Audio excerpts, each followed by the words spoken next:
सर्वांना हरिओम. शुकासारिखे पूर्ण वैराग्य जाचे, वसिष्ठापरी ज्ञान योगीश्वराचे. कवी वाल्मिका सारिखा मान्य ऐसा, नमस्कार माझा सद्गुरु रामदासा. श्रीमद दासबोध दशक 8मध्ये आपण आज समास दुसरा शिकणार आहोत. सूक्ष्म आशंका निरूपण असं या दुसऱ्या समासाचं शीर्षक आहे, म्हणजेच नाव आहे. सूक्ष्म आशंका निरूपण. ऐकत असताना श्रोत्यांवर जबाबदारी असते की वक्ता जे सांगतो आहे ते आपण नीट लक्षपूर्वक ऐकून आपल्या मनामध्ये काही शंका असतील, काही प्रश्न असतील तर आपण ते विचारले पाहिजे.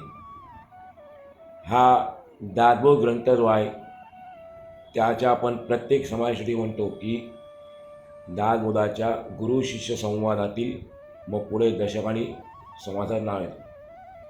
तर सांगायचं तात्पर्य आहे की शिष्य जे आहे श्रोता जो आहे तो ज्या वेळेला मनामध्ये काही शंका निर्माण होते, काही प्रश्न निर्माण होतो, त्यावेळेला तो वक्त्याला प्रश्न विचारतो, आपली शंका विचारतो आणि शंका निरसन करून घेतो. जर मनामध्ये शंका तशीच राहिली तर मग आपल्याला पुढे ऐकून काही उपयोग नसतो. मागच्या समासाच्या शेवटी श्रोत्याने असा आक्षेप घेतला होता की ब्रह्म हे निरवयव म्हणजे अवयवरहित, ब्रह्माला अवयव नाही असे ब्रह्म आहे. मग त्याच्यापासून हे चराचर विश्व कसे निर्माण झाले असा त्यांनी प्रश्न विचारला आपल्या गुरूंना, अर्थात वक्ते जे समर्थ आहेत त्यांना. तर याचे समाधान असे आहे, या आक्षेपाचे समाधान असे आहे की जे सनातन ब्रह्म आहे त्याच्या ठिकाणी माया ही विवर्त रूपाने उत्पन्न झाली. थोडासा भाग कठीण आहे पण अवघड नाही, पण लक्षपूर्वक ऐकलं तर आपल्याला सर्व सोपं जातं. जे सनातन ब्रह्म आहे त्याच्या ठिकाणी माया ही विवर्त रूपाने उत्पन्न झाली व ती खरी नसूनही खरेपणाने भासू लागली. त्याच्या आधी समर्थ उदाहरण देतात. तिन्ही सांजेची वेळ होती, म्हणजे दिवे लागणीची वेळ होती. एका खोलीमध्ये दोरी पडलेली होती. एकाने दार ढकलून आतमध्ये पाहिले तेव्हा त्याला तिथे दोरी न दिसता तिथे साप दिसला आणि त्यामुळे तो खूपच घाबरून गेला. पण दिवा आणल्यावर तो साप नाहीसा होऊन तेथे त्याला दोरी दिसली. दृष्टांत संपला. समोर सांगतात, मुळात नसलेला पण आपल्या दृष्टीच्या दुर्बलतेने दिसलेला साप नाहीसा झाला. नव्हता तिथे पण आपल्या दृष्टीची दुर्बलता म्हणून आपल्याला तो साप दिसला आणि नंतर तो नाहीसा पण झाला. आणि त्याचबरोबर म्हणजे सापाबरोबर त्याची भीतीसुद्धा नाहीशी झाली. त्याचप्रमाणे जे सनातन ब्रह्म आहे त्याच्या ठिकाणी माया त्याला विवर्त रूप दोरीवर दिसावा, विवर्त रूप दोरीवर साप दिसावा तशी दिसली. दृष्टीचा भ्रम होऊन दोरीवर सर्पाचा भास होतो, त्याला विवर्त म्हणतात. समर्थ आपल्याला विवर्त शब्दाचा अर्थ सांगतात. 2-3 अर्थ सांगितलेले आहेत विवर्त शब्दाची. दृष्टीचा भ्रम होऊन दोरीवर सर्पाचा भास होतो त्याला विवर्त म्हणतात. दुसरा अर्थ आहे, मी आत्मा आहे हे विसरून मी देहच आहे अशी भावना होणे याला विवर्त म्हणतात. सर्वत्र परमात्म स्वरूप भरलेले असताना ते झाकले जाऊन ते दृश्य आणि अशाश्वत विश्व दिसू लागणे याला देखील विवर्तच म्हटले आहे. आणि हे सर्व मायेमुळे घडून येते. सर्वात अगोदर मूळ परब्रह्म तेवढे एकटेच होते. ते कसं होतं? नित्य, मुक्त, निष्क्रिय आणि सर्वश्रेष्ठ होते. त्या ठिकाणी म्हणजे परब्रह्माच्या ठिकाणी अत्यंत सूक्ष्म व अव्यक्त, कोणताही विकार नसलेली व अतिशय सूक्ष्म अशी माया निर्माण झाली. परब्रह्माच्या ठिकाणी माया निर्माण झाली. यासंबंधी एक श्लोकसुद्धा आहे. आद्यमेकं परब्रह्म नित्यरुत्तम अविक्रयम तस्य माया समावेशो जीवमव्याकृतात्मकम. या श्लोकाचा अर्थ असा आहे, मुळात सर्वांच्याही अगोदर एक परब्रह्म असते. ते नित्य मुक्त असते. त्याच्या ठिकाणी कुठलाच बदल नसतो. त्यामध्ये ते अत्यंत सूक्ष्म, त्या ठिकाणी माया तयार होते. ब्रह्माच्या ठिकाणी माया तयार होते, ती सूक्ष्म असते. तिच्यात बीजरूपाने जीव वास करीत असतो. मायेमध्ये जीव बीजरूपाने वास करीत असतो. तेव्हा हे ऐकल्यानंतर श्रोता शंका विचारतो की परब्रह्म जर निराकार आणि निर्विकार आहे, तर तेथे जादूप्रमाणे माया कोठून निर्माण झाली? त्याचा प्रश्न लक्षात घेऊ आपण. त्याने अत्यंत योग्य प्रश्न विचारलेला आहे. परब्रह्म जर निर्विकार आणि निराकार आहे, तर तेथे जादूप्रमाणे माया कोठून आली? ब्रह्म तर अखंड निर्गुण आहे. असे असताना निर्गुण ब्रह्मामध्ये सगुण निर्माण झालेच कसे? सगुण झाल्याखेरीज इच्छा उत्पन्न होत नाही. इच्छा कोणामध्ये निर्माण होते? सगुणामध्ये होते, निर्गुणात नाही. मूळ परब्रह्मामध्ये सगुणाला स्थान नाही आणि म्हणूनच तर ते निर्गुण आहे. मग ते सगुणत्व कुठून आले? बरं, निर्गुण ब्रह्मत सगुण म्हटले, निर्गुण ब्रह्मत सगुण बनले असे जर म्हटले, तर हे म्हणणे मूर्खपणाचे होईल. कारण मग ते नित्य आणि अविकारी राहणारच नाही. जर निर्गुण ब्रह्माला सगुण म्हटलं, तर ते नित्य राहणार नाही आणि अविकारी राहणार नाही. कोणी म्हणतात की देव खरा निराकारच आहे आणि तोच सर्व काही करूनसुद्धा अकर्ता आहे. त्याचा महिमा अगाध आहे. तो बिचाऱ्या जीवात्म्याला कळणे शक्यच नाही. कोणी म्हणतात की तो परम आत्मा,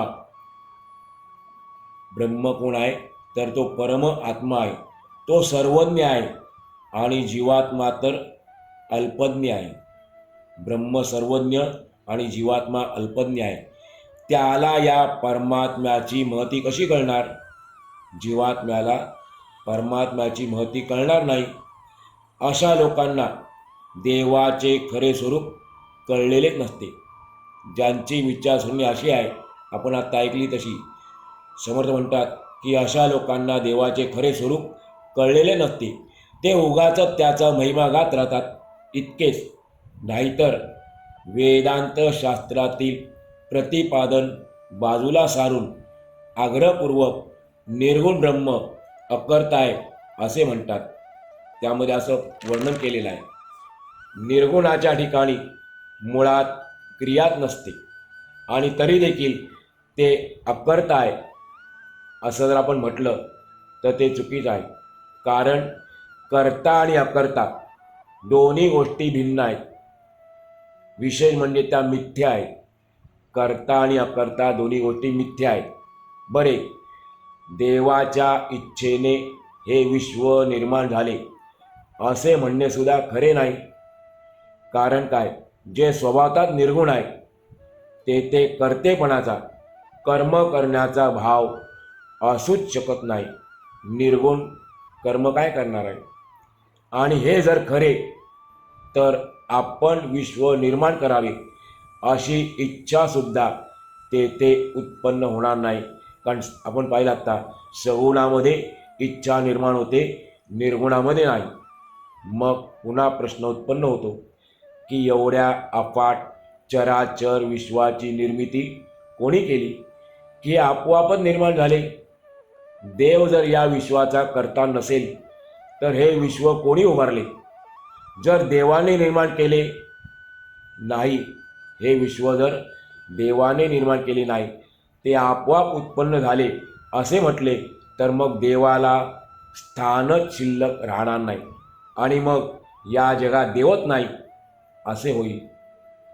जर देवाला सृष्टीकर्ता म्हणावे तर तो सगुण म्हणावा लागेल आणि मग देव निर्गुण आहे हे म्हणणेच खोटे ठरेल.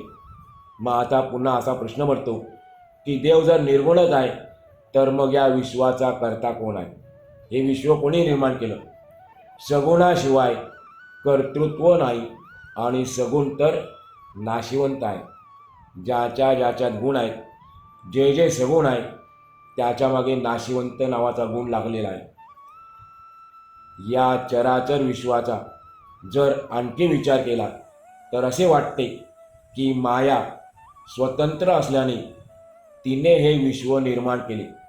पण हे बोलणेसुद्धा विपरीत दिसते. आता माया स्वतंत्र आहे, ती कोणी निर्माण केली नाही, तिने स्वतःच आपला विस्तार केला असं जर म्हटले तर पुन्हा देवाला स्थान राहिलेच नाही. अरे, देव निर्गुण आहे, स्वतः सिद्ध आहे, त्याचा मायेशी काहीही संबंध नाही असे म्हटले तर ते अद्वैत सिद्धांताच्या विरुद्ध आहे. श्री समर्थ माऊली सांगतात की माया जर स्वतंत्र मानली तर सांख्यशास्त्राचे द्वैत स्वीकारावे लागते आणि ते अद्वैताच्या मुळावरच घाव घालते. माया स्वतंत्र नाही. सांख्यशास्त्र काय सांगते? माया स्वतंत्र जर मानली तर द्वैत निर्माण होईल आणि मूळ जे तत्त्वज्ञान आहे, अद्वैत तत्त्वज्ञान, त्याच्यावरच घाव घातला जाईल. आता पुन्हा असा प्रश्न आहे की जर सगळे करते पण मायेकडे दिले, मायाच सगळे काही करते, तर भक्तांचा उद्धार करणारा देव म्हणून कोणीतरी आहे की नाही?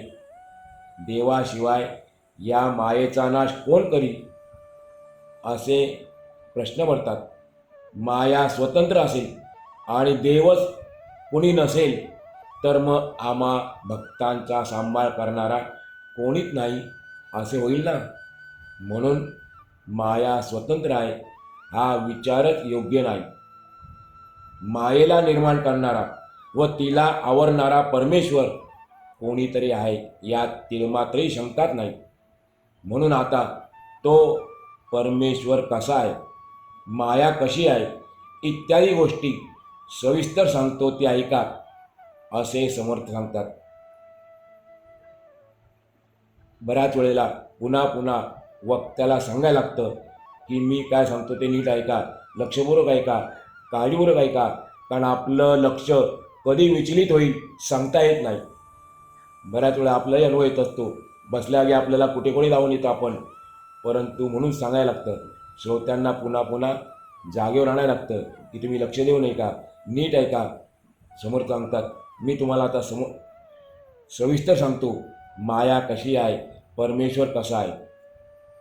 खरं तर मुळात शंका एकच आहे, पण लोक निरनिराळ्या दृष्टिकोनातून तिचे निरसन करण्याचा प्रयत्न करतात. त्यामुळे प्रत्येकजण आपला वेगवेगळा अनुभव सांगतो. आता समर्थ आपल्याला प्रत्येकाचे जे अनुभव आहेत वेगवेगळे ते सांगतात आहे. कोणी म्हणतात की माया देवाने निर्माण केली आहे म्हणून तिचा एवढा मोठा विस्तार झाला आहे. देवाला जर इच्छा झाली नसती तरी माया कुठून आली असती? काही जण म्हणतात देव निर्गुण आहे त्यामुळे त्याच्या ठिकाणी इच्छा उत्पन्न होतच नाही, ती सर्वस्वी खोटी आहे म्हणून ती कधी जन्मालाच आली नाही. माया सर्वस्वी खोटी आहे, मग तिचा जन्म होणे कसं शक्य आहे? कोणी म्हणतात माया तर प्रत्यक्ष दिसते म्हणून तिला नाही म्हणून चालणार नाही.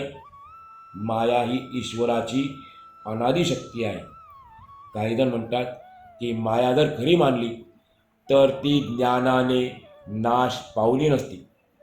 माया आपल्याला प्रत्यक्ष दिसते याचं कारण काय? आपलं अज्ञान आहे. मग मायेचा नाश करायचा असेल तर मग ज्ञान आपल्याला प्राप्त झालं की मायेचा नाश होतो. म्हणून म्हणतात, माया जर खरी मानली तर ज्ञानाने ती नाश पावली नसती. ज्ञानाने तिचा नाश होतो, म्हणून ती खऱ्याप्रमाणे दिसली तरी ती खरी नाहीच. काहीजण म्हणतात की माया जर मुळातच खोटी आहे, माया जर मुळातच खोटी आहे तर जीवाच्या उद्धारासाठी साधन करण्याची आवश्यकता नाही. परंतु माया नाहीशी व्हावी, मायेचा नाश व्हावा, म्हणून तर भगवंताने भक्तीचे साधन सांगितले आहे, भक्ती मार्ग सांगितलेला आहे मायेचा नाश होण्याकरता. कोणी म्हणतात माया वास्तविक मिथ्याच आहे, पण जीवाला अज्ञानरूपी संनिपात ज्वर झाल्यामुळे, तापाचे अनेक प्रकार आहेत, ज्वर म्हणजे ताप, त्यापैकी संनिपात नावाचा ज्वर आहे ताप, तो झाल्यामुळे जीवाला काय झालेला आहे, त्याला भय वाटते, चिंता वाटते. अशा वेळी जर जीवाने साधनरूपी औषध घेतले तर हे सारे दृश्य मिथ्या म्हणून अनुभवाला येते. मायेच्या तडाख्यातून बाहेर पडण्यासाठी अनंत साधने सांगितलेली आहेत. तिच्याविषयी नाना मतांचा गोंधळ आहे, त्यामुळे खरे तर मन भांबावून जाते. पण तरीही तिचा म्हणजे मायेचा निराश करता येत नाही, तिला दूर करता येत नाही, तिला सोडून बाजूला सरता येत नाही. मग तिला खोटे कसे बरे म्हणावे? हे म्हणणे जरी खरे असले तरी योगशास्त्र, वेद, शास्त्रे आणि पुराणे तसेच अनेक तत्वचिंतक, निरूपणकार माया मिथ्याच आहे असे म्हणतात. माया खरी नाही असे म्हटल्याबरोबर ती नाहीशी झाली अशी वार्ता कधी कोणी ऐकली आहे काय? माया खरी नाही असे म्हटल्याबरोबर ती नाहीशी झाली अशी वार्ता कधी कोणी ऐकली आहे काय? उलट तिला मिथ्या म्हणणाऱ्यालाच ती लपेटून असते. मायेला जे मिथ्या म्हणतात अशा मिथ्या म्हणणाऱ्या जीवाला ती लपेटून असते. ज्याला आत्मज्ञान नसते व जो संतांना ओळखू शकत नाही त्या माणसाला मिथ्या असलेल्या मायेचे अस्तित्व खरे वाटते. ज्याच्या मनाचा जो दृढ भाव असतो त्याचा तसाच परिणाम त्या मनुष्यावर घडतो. स्वामीजी उदाहरण देतात, आरशात पाहणाऱ्याला स्वतःचेच प्रतिबिंब आरशात दिसते. मायेच्या बाबतीतही तसेच आहे. मायेविषयी ज्याचीही भावना असते त्याप्रमाणे ती त्याला दिसते. आता काही जण असे म्हणतात की माया मुळातच नाही आहे, जे आहे ते सर्व परब्रह्मच आहे. तूप पातळ असो की घट्ट असो, त्याची एकरूपता, त्यामध्ये फरक पडत नाही, बिघाड येत नाही. तूप कसंही असलं तरी पण त्याची एकरूपता बिघडत नाही. त्याप्रमाणे ब्रह्म अदृश्य राहिले काय किंवा दृश्य विश्वाप्रमाणे दिसले काय, त्या मूळ स्वरूपात मुळीच फरक पडत नाही. खरे म्हणजे विरघळणे आणि घट्ट होणे ही भाषा ब्रह्मस्वरूपाला लागूच पडत नाही. म्हणून हा दृष्टांतच मुळात चुकीचा आहे, अयोग्य आहे. कोणी म्हणतात की सर्व ब्रह्म आहे.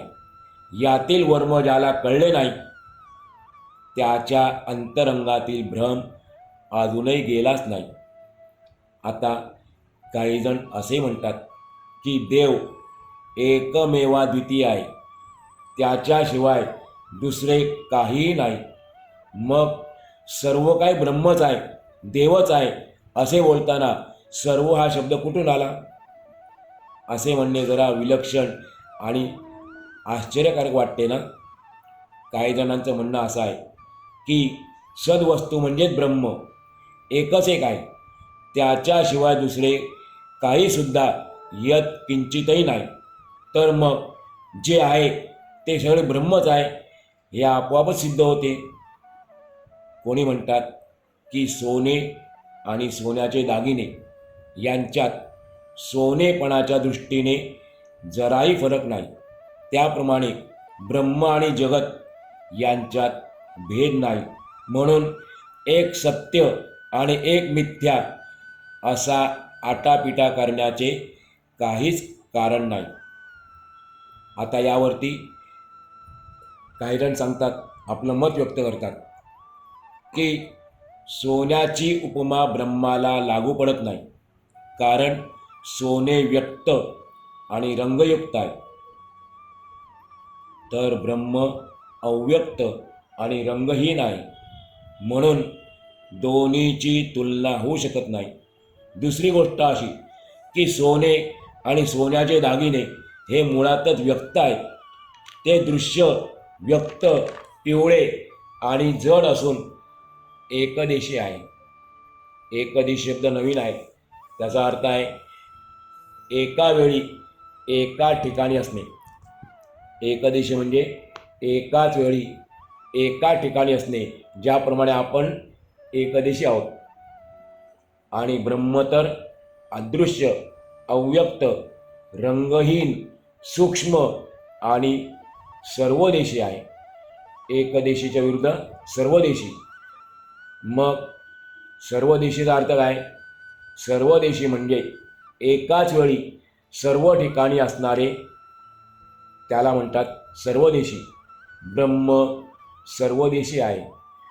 सोने अपूर्ण आणि ब्रह्म तर पूर्ण आहे.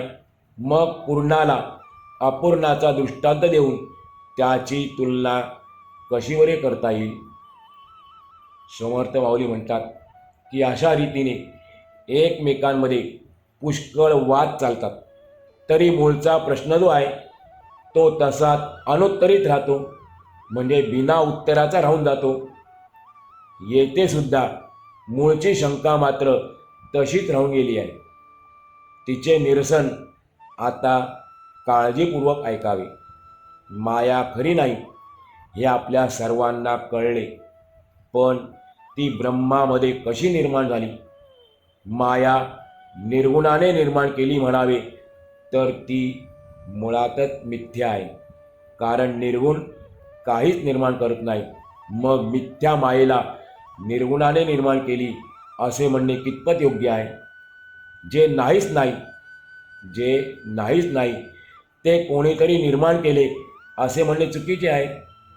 निर्माण करणारा कर्ताच मुळात निराकार आहे व त्याने निर्माण केलेले ते सर्व मिथ्या आहे. हे सगळेच विलक्षण आहे. परंतु श्रोत्यांचा जो आक्षेप आहे, त्याची जी शंका आहे, त्याचे निरसन आता पुढील समासात केले जाईल असे आपल्याला स्वामी सांगतात. पुढच्या समासाचं नाव पण तेच आहे, सूक्ष्म आशंका निरूपण. अशा रीतीने श्री दासबोधाच्या गुरुशिष्य संवादातील 8व्या दशकातील सूक्ष्म आशंका निरूपण नावाचा दुसरा समास पूर्ण झाला. आज आपण या ठिकाणी आजचा पूर्ण करूया.